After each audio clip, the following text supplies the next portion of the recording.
Nord Stream pipeline. Let's talk about it. First of all, I already know you guys that every survivalist channel, every prepper channel, every news channel, everywhere on YouTube today, this is all you're probably going to hear about, right? And they're going to say it's the end of the world, that we're going to World War IV, we're going to, subatomic nuclear atom black hole war, right? I don't think so, but it is important to bring up the historical context, right? So I love World War II. That's my thing. I don't know why. It's my thing, right? We all have our own little ticks. Some people like fashion. Some people like cars. Some people like UFO movies. I just like World War II. And I study as much information about it as I can.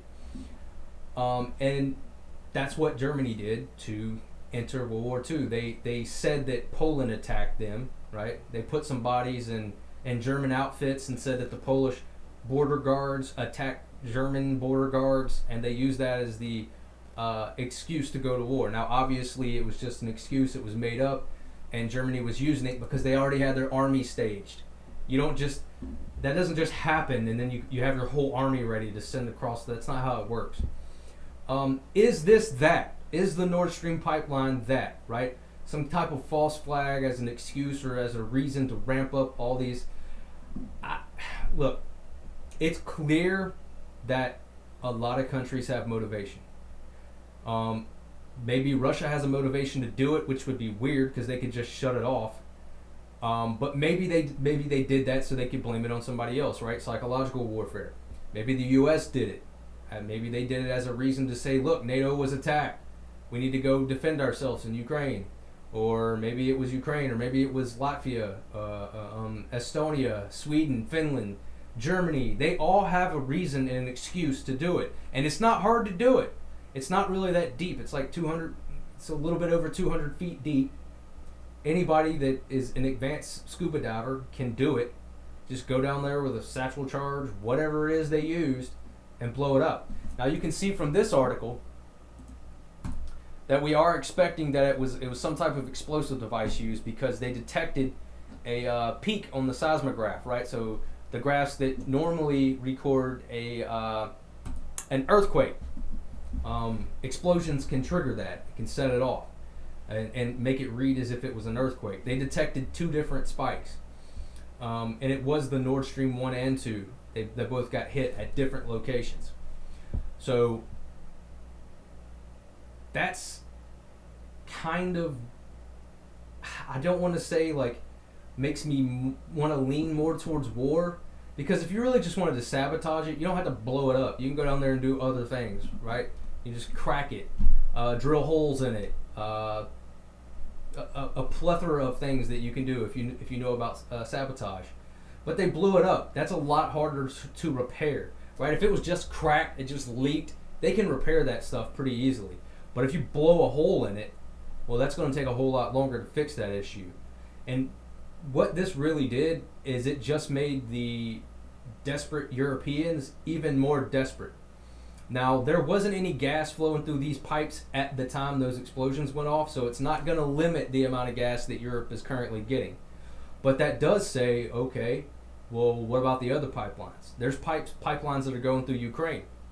What happens if those go down? Now they're in a way worse position. What if the pipelines that go from Norway down into Europe, what if those go? Goodbye, British. Goodbye, Germany mainly. France has a lot of nuclear reactors. They'd still feel some pain, but they'd be a whole lot better off. If you want war, one of the easiest ways to do it is to back an animal into a corner or back a person into a corner. And that's essentially what's happening right now.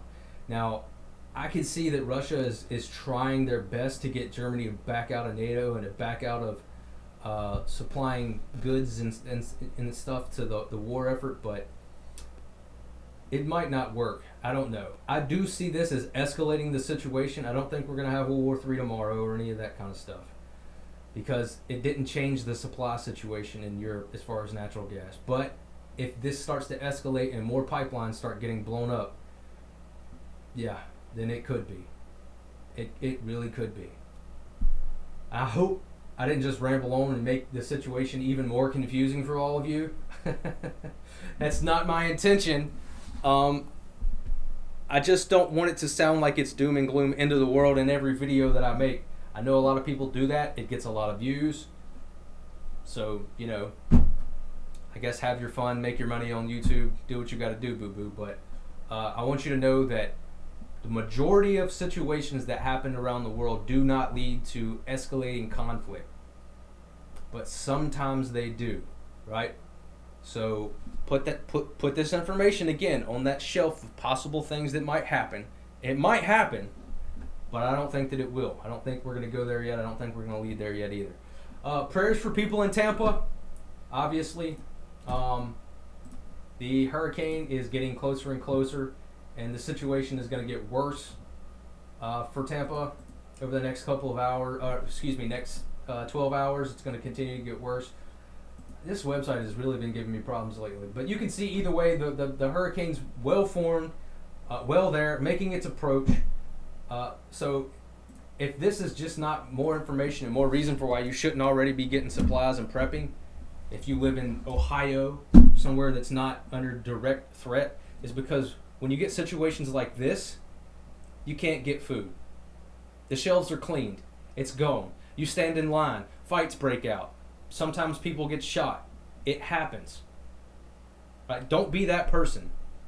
Because I promise you, if the nukes start flying, you're not going to find any food at the store, and you're going to be sitting there with your hands empty, with hungry kids and a hungry wife and a hungry husband and hungry grandparents.